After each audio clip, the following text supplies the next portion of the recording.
Quiero entrar en nuestra serie o continuar con nuestra serie avanzando hacia la meta, ejercitando los músculos de nuestra fe, y continuamos estudiando la carta a los Hebreos. Pero hoy vamos a entrar en un sermón que tiene dos partes. Hoy vamos a comenzar y lo vamos a terminar el otro domingo, porque vamos a ir posiblemente a uno de los pasajes bíblicos más controversiales de la historia de la cristiandad. Ha habido estudios de este pasaje bíblico y por años los teólogos no se han puesto de acuerdo en algunas cosas. Yo espero que después que yo termine ya estemos de acuerdo. Amén. No vamos a estar de acuerdo, pero tal vez usted no va a estar de acuerdo con algunas cosas que yo voy a compartir, pero está bien. Mire lo que la palabra dice. Quiero comenzar en Hebreos capítulo 5 a partir del verso 11, y he titulado a este sermón Marchando hacia la madurez. Y hoy quiero hablarles de lo que Dios le llama desarrollo espiritual. Se llama en la Biblia madurez. Diga madurez. Y hoy vamos a hablar de cómo avanzar hacia la madurez espiritual. Cómo ir de 2 a 10, de 8 a 10. No importa. Yo no sé dónde tú estás hoy. El propósito de Dios es que tú tengas un crecimiento y una madurez espiritual, que, para darte una noticia, no ocurre simplemente con el pasar del tiempo. Hay que hacer ciertas cosas. Y ahorita vamos a ver esto. En el capítulo 5, a partir del verso 11, el escritor a los Hebreos viene hablando del sacerdocio de Melquisedec. Melquisedec es una figura del Antiguo Testamento. Y antes de continuar hablando del sacerdocio de Melquisedec, él hace una pausa, hace un paréntesis, abre la Biblia y dice: espérate un momento. Tengo muchas cosas que decirle a ustedes sobre Melquisedec, pero hay un problema. Ustedes no las van a entender, porque ustedes no han madurado, porque ustedes son como niños todavía. Y vamos a mirar algunas cosas hoy que tienen que ver con la madurez espiritual, marchando hacia la madurez. Leyendo a partir del verso 11 dice así: acerca de esto tenemos mucho que decir. Hebreo capítulo 5 verso 11. Difícil de qué explicar, por cuanto os habéis hecho tardos para oír. Marque esa palabra, tardo para oír. La palabra tardo para oír quiere decir lento para escuchar. Lento para escuchar significa que no tenemos mucho interés para oír. Y yo creo que hoy estamos también viviendo en una generación de mucha gente lenta para oír. Ahora vamos a seguir leyendo, porque dice: porque debiendo ser ya maestros, después de cuánto, de tanto tiempo, tenéis necesidad de que se os vuelva a enseñar cuáles son los primeros rudimentos de la palabra de Dios. Y habéis llegado a ser tales que tenéis necesidad de leche y no de alimento sólido. Y todo aquel que participa de la leche es inexperto en la palabra de justicia, porque es niño. Pero el alimento sólido es para los que han alcanzado madurez, para los que por el uso tienen los sentidos ejercitados en el discernimiento del bien y del mal. Por tanto, dejando ya los rudimentos de la doctrina de Cristo, vamos adelante a la perfección, no echando otra vez el fundamento del arrepentimiento, de las obras muertas, de la fe en Dios, de la doctrina del bautismo, de la imposición de manos, de la resurrección de los muertos, del juicio eterno. Y esto haremos si Dios en verdad nos los permite. el escritor está diciendo es tiempo de madurar, es tiempo de avanzar. Y después nos va a estar explicando otras cosas que vamos a ver el domingo que viene, pero hoy quiero que nos concentremos en esto. ¿Cuál es el propósito por el que el escritor está escribiendo esto? Salte conmigo al capítulo 6, verso 12. A fin de que no os pongáis perezosos, sino imitadores de aquellos que por la fe y la paciencia heredan la promesa. El escritor quiere decir, rompan la pereza. ¿Saben lo que es la pereza? Para muchos es la flojera, para otros es el estancamiento que ha dejado de crecer. Ahora quiero ver a quién se le está escribiendo esta porción. Los lectores originales eran dos grupos. Unos, los que eran creyentes judíos que habían recibido a Jesucristo y habían nacido de nuevo. Otros eran judíos que aunque creían en una serie de cosas, todavía no habían nacido de nuevo. Eso lo vamos a ver un poquito en el capítulo 6, porque después el escritor va a explicar algo. Pero quiero que entiendan, dos públicos: los que habían nacido de nuevo y los que, a pesar de saber un montón de cosas, todavía no habían nacido de nuevo, pero ya tenían un conocimiento intelectual. En otras palabras, esto fue escrito para los que tenían a Cristo en su corazón, pero también para los que tenían a Cristo en su mente. ¿Cuál es la diferencia, pastor? Cristo en el corazón, Cristo en la mente trae conocimiento. Cristo en el corazón trae conversión y transformación. Lo que quiero que sepas es una cosa: tú puedes estar sentado aquí, tú puedes ser uno de estos lectores, y si Cristo solamente está en tu corazón, en tu cabeza, solo tienes conocimiento. Al menos que Cristo esté en tu corazón, tendrás una conversión y una transformación. Puede ser que lleves años en la iglesia y no necesariamente estás seguro de tener la salvación, la vida eterna y la transformación que Cristo da cuando está en el corazón. Y mi propósito hoy, que empecemos a entender el viaje más corto pero más difícil de Cristo: llevarlo de tu cabeza a tu corazón. Unos 20, 40 centímetros en los más grandes, en los más altos. Y el escritor está diciendo esto. Número uno, hay un problema, hay un peligro. Y el primer punto que quiero tratar con ustedes en esta tarde comienza en el verso 11. Uno de los problemas que tenemos en cuanto a la madurez es precisamente ese: el problema del estancamiento o la inmadurez. Anote eso en el margen de su Biblia. Ahora, hay algunas marcas bíblicas de estancamiento. Posiblemente llevas mucho tiempo viniendo a la iglesia, mucho tiempo leyendo la Biblia, pero vas a saber hoy si estás estancado o no. Si Cristo está en tu cabeza o Cristo está en tu corazón. ¿Quieres ver algunas marcas? Marca número 1, capítulo 5, verso 11. Mira lo que dice. ¿Qué dice el verso 11? Tardos ¿para qué? Indiferencia, ponga esto por ahí, a la palabra. Muchas personas pueden estar estancados y no haber experimentado a Cristo en su corazón porque somos tardos para oír. ¿Qué quiere decir tardo para oír? Indiferencia a la palabra de Dios. ¿Qué es indiferencia?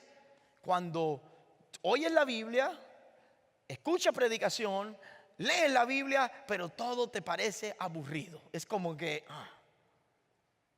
eso otra vez. ¿Saben una cosa? La palabra es viva y eficaz, ya lo vimos. Cuando nosotros prestamos atención a ella va a hacer un efecto en nosotros. Ahora, el primer síntoma de una persona que está estancada es indiferencia a la palabra de Dios.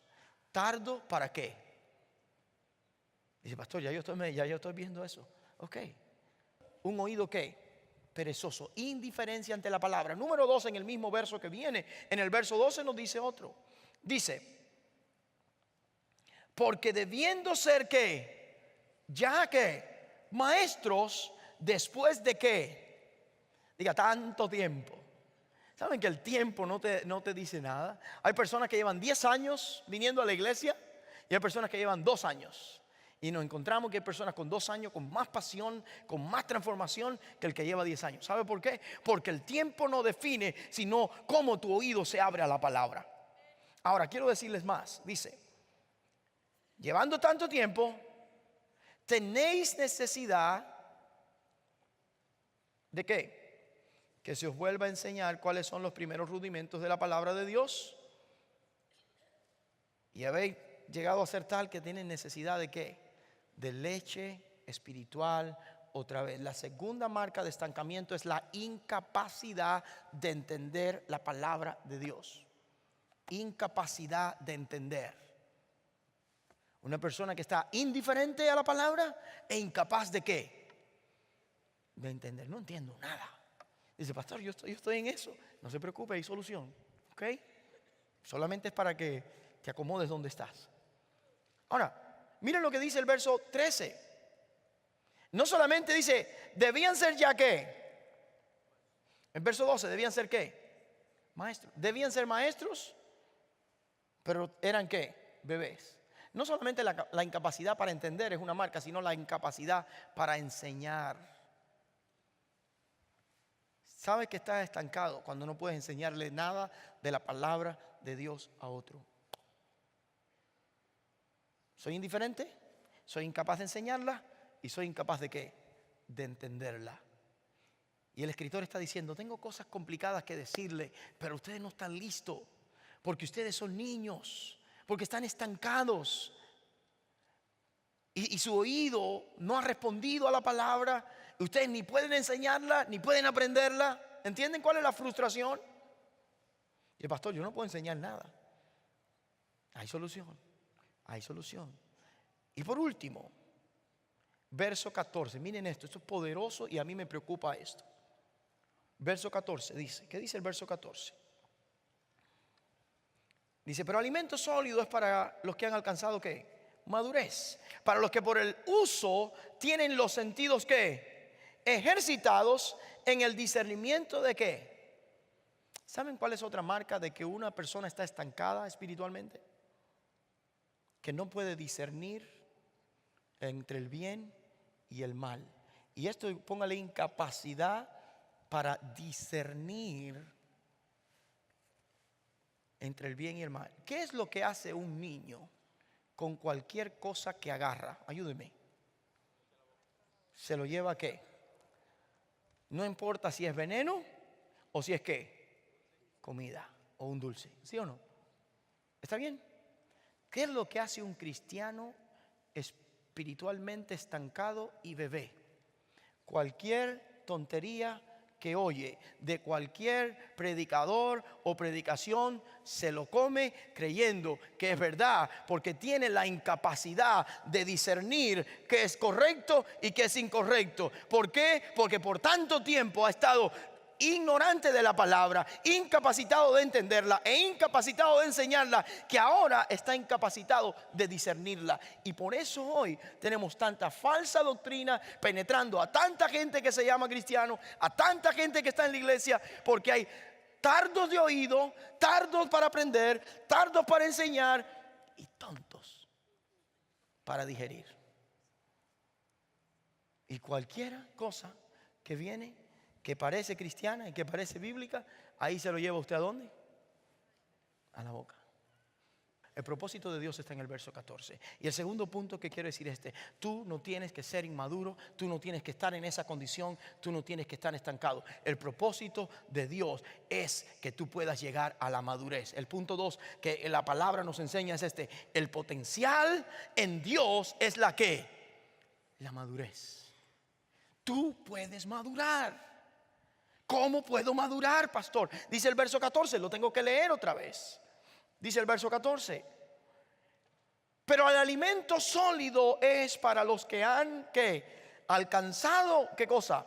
Madurez, para que, ¿cómo se alcanza? Los que por el uso tienen los sentidos ejercitados. Quiero parar un momento acá. La palabra ejercitados viene de una raíz que es donde nosotros sacamos la palabra gimnasia, ejercicio. ¿Cómo yo maduro, pastor? ¿Quién es un cristiano maduro? Uno que conoce, pero que practica. ¿Cómo tú aprendes y creces? Cuando tú conoces y practicas la palabra. No solo es conocer, es practicar. Muchas veces nosotros creemos que vamos a madurar y vamos a crecer por leer mucho simplemente sin practicarlo. No. Tú eres la palabra actuada cuando la conoces y la vives. 3 cosas que te va a dar o para la cual te va a capacitar madurar en Cristo. Número 1, cuando tú empiezas a ejercitar y a madurar, la madurez te va a traer capacidad para entender. ¿Saben por qué usted aprendió a caminar? Por persistente. Amén. ¿Saben por qué no estás creciendo en la fe? Porque te ha faltado la persistencia que te ayudó a aprender a caminar. Cuando no la entiendas, síguele insistiendo, porque el Espíritu Santo va a traer revelación a tu vida y te va a dar capacidad. ¿Para qué? Para entender. Segunda cosa, cuando una persona madura en la fe, va a poder tener capacidad no solamente para entender, sino capacidad para compartir. Primero para comprender o entender, segundo para compartir. ¿Cuántos dicen, yo estoy compartiendo algo de la Biblia con alguien? Eso es un síntoma de madurez. Pastor, ¿pero qué comparto? Lo que ya entiendes. Pastor, y si me hacen una pregunta que no entiendo, dile, no entiendo. Déjame investigar y después te comparto. Dios no quiere un montón de sabelotodos, quiere un montón de gente que lo que entiende lo puede ¿qué? Compartir. Yo recuerdo mi primer sermón. No les puedo hablar de eso ahora porque se me va el tiempo, pero un día les voy a hablar de mi primer sermón. Lo único que les puedo decir es que me dieron 35 minutos para predicar. A los 10 minutos había terminado y el hijo del pastor que tenía 6 años me dijo, y ya se acabó. Pero por la gracia de Dios sigo predicando. Y por último, otro síntoma de madurez es la capacidad, según dice el verso 14, para conocer y distinguir entre verdad y error. Una crisis de eso hoy. Gente madura, Dios los va capacitando para conocer entre verdad y error. Hay cosas que se dicen con una pintura, una apariencia de cristianismo, pero no son ni el evangelio ni es la Biblia. Y cuando tú vas madurando, Dios te va a capacitar para distinguir entre si lo que estás oyendo es verdad o es qué. Entonces, ¿cuántos de los que estamos aquí dicen, yo quiero empezar a entender? Dice amén. Yo quiero empezar a compartir y yo quiero empezar a distinguir. Pero tienes que madurar. No te puedes quedar donde estás. No puedes cerrar tu oído a la palabra de Dios y creer que vas a madurar. Tienes que empezar a dar pasos. Pastor, ¿y cuál es el proceso entonces? Y voy al proceso y con esto quiero ir cerrando. El proceso viene ahora. Verso 6. Por tanto, si la inmadurez y el estancamiento no está bien y la madurez me capacita para hacer muchas cosas, el escritor en el verso 6 dice, por tanto, dejando ya que los rudimentos de la doctrina de Cristo. Pastor, ¿que hay que dejar a Cristo? No. Escúcheme bien. La palabra rudimento significa lo antiguo, lo del principio. Pastor, ¿qué es eso? Recuerdan el pueblo de Israel en el desierto. Recuerdan el pueblo de Israel esperaba al Mesías venidero. Ellos creían en el Mesías que había de venir. Pero ya tenían que dejar de creer en el Mesías que había de venir y empezar a creer en el Mesías que ya había ¿qué? Venido. Había que seguir creyendo en Cristo, pero no de la misma y a la misma manera. ¿Entendieron eso? Los judíos esperaban y creían en el Mesías que había de ¿qué? De venir. Ahora tenían que dejar de creer que el Mesías iba a ¿qué? A venir y creer que el Mesías ya había ¿qué? Venido. El proceso para la madurez tiene que ser intencional y este es el tercer punto. El proceso para la madurez tiene que ser intencional. No maduras con el tiempo, maduras con el tiempo y algunas cosas que tú intencionalmente tienes que hacer. Yo si me paso bastante tiempo yendo a la iglesia, en 10 años voy a ser un buen cristiano. No. Maduras cuando el tiempo y tu intención creces. Número 1, dejando. ¿Qué cosa?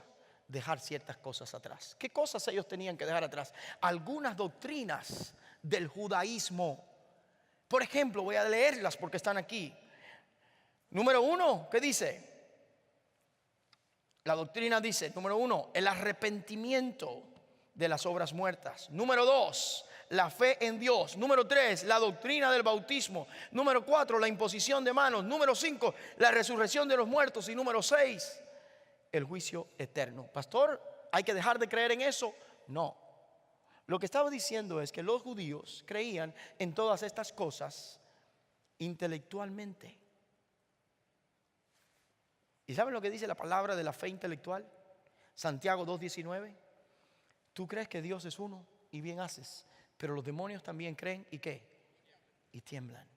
La fe intelectual en el Cristo que venía, la fe intelectual en el arrepentimiento de las obras muertas, la fe intelectual en el bautismo, la fe intelectual en los lavamientos, en la imposición de manos. ¿Saben lo que era la imposición de manos? La imposición de manos era cuando un pecador ponía sus manos sobre un cordero para que ese cordero fuera ejecutado por ellos, que ese cordero representaba ¿a quién?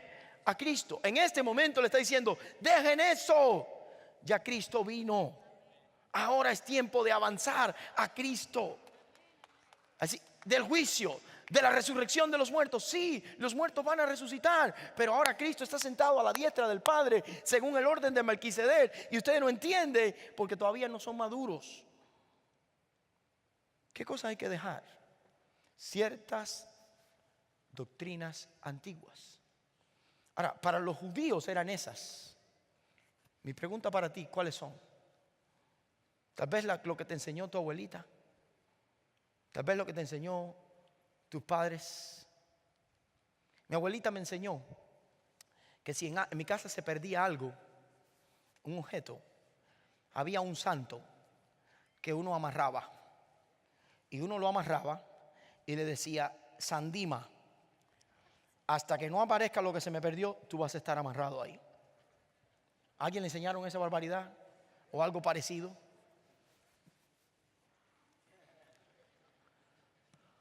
Mi abuelita me enseñó que cuando tronaba era como que Dios estaba enfadado y que teníamos que poner todos los espejos mirando hacia abajo. ¿A alguien le enseñaron algo así? Mi abuelita me enseñó que poner un sombrero arriba de la cama traía mala suerte y que una tijera abierta anunciaba muerte. Mi abuelita me enseñó a respetar y a creer en las cosas espirituales, ¿sí o no? Pero estaba equivocada. Y había que dejar esa tradición para entender a Cristo. Mi abuelita me enseñó que antes de salir de la casa yo tenía que hacer así. Y le voy a hacer una historia. Lo hizo con buena intención, para que yo tuviera temor a Dios. Pero cuenta la historia que había un boxeador que estaba a punto de boxear en una pelea grande de boxeo con un campeón mundial. Y el boxeador llega y hace así. Y el niño le dice, papá, ¿tú viste lo que hizo? Sí, lo vi. Dice, ¿y eso para qué le sirve? Le dijo, mijo, si no sabe boxear no le va a servir para nada. Quiero decirte una cosa, hay cosas que nos enseñaron que son buenas tradiciones, pero si no tenemos una relación personal con Cristo, no nos sirve para nada. Y lo que está diciendo es esto. Es tiempo de salir del estancamiento, de ver el potencial de la madurez y empezar a tomar acción. Deja ciertas tradiciones y comienza una relación con Cristo. Puedes salir del estancamiento, pero hay que dejar ciertas tradiciones. Que te la enseñó tu abuelita, tu mamá, que fue la tradición de la familia. Lo hicieron con buena intención, pero si quieres crecer en Cristo y madurar, tienes que dejarla. Amén. Hay cosas que hay que dejar. No es lo mismo una religión tradicional que una relación viva con el Dios verdadero. Y muchos de nosotros podemos estar viniendo a la iglesia por una religión. Cumplir el domingo, voy a la iglesia, check, leo mi Biblia, doy mi diezmo, hago esto, hago lo otro. Eso puede ser una religión muerta. Al menos que tengas una relación con el Cristo vivo que te transforma. Mientras esté en la cabeza es religión. Cuando está en el corazón es relación que provoca transformación. Hay que dejar ciertas cosas. ¿Lo entiende, iglesia? No sigan aplaudiendo porque si no, no voy a terminar. Voy. La tercera cosa. La segunda cosa. Dice, dejemos. Pero dice, ¿qué? Avancemos. Hay que tomar una decisión. Dice ahí el verso, vamos adelante a la perfección. Y cuando habla de perfección no está hablando de que no vamos a tener errores. La palabra perfección es completo o maduro. Avancemos, anhelemos. Por eso esta serie se llama Avanzando hacia la meta. Avanzando hacia la meta. Es intencional dejar cosas. Tiene que ser intencional desear madurar. Desear madurar. Entonces, número 1, dejando ciertas cosas. Número 2, una decisión de avanzar. Y número 3, en el verso 3 quiero terminar en esta tarde. ¿Qué dice? Y esto, hermanos, léalo conmigo si puede. Si Dios, ¿qué? En verdad, ¿qué? ¿Qué dice? Podemos madurar. Amén. Podemos salir del estancamiento. Amén. Hay cosas que hay que dejar. Amén. Hay deseo de avanzar. Sí. Pero necesitamos depender de Dios. No se puede crecer y madurar en la vida cristiana sin dependencia de Dios. Si Dios en verdad lo permite. La madurez ocurre cuando tú decides avanzar, decides dejar ciertas cosas y empezar a depender de Dios. Porque es Dios el que produce en nosotros el querer como el hacer por su buena voluntad. Hay peligros, la semana que viene los vamos a ver. Hay una parábola, la semana que viene la vamos a ver. Hay una paz, la semana que viene la vamos a ver. ¿Qué nos llevamos hoy, pastor? Número 1, el problema más grande es el estancamiento que se produce por la indiferencia, la incapacidad ante la palabra de Dios.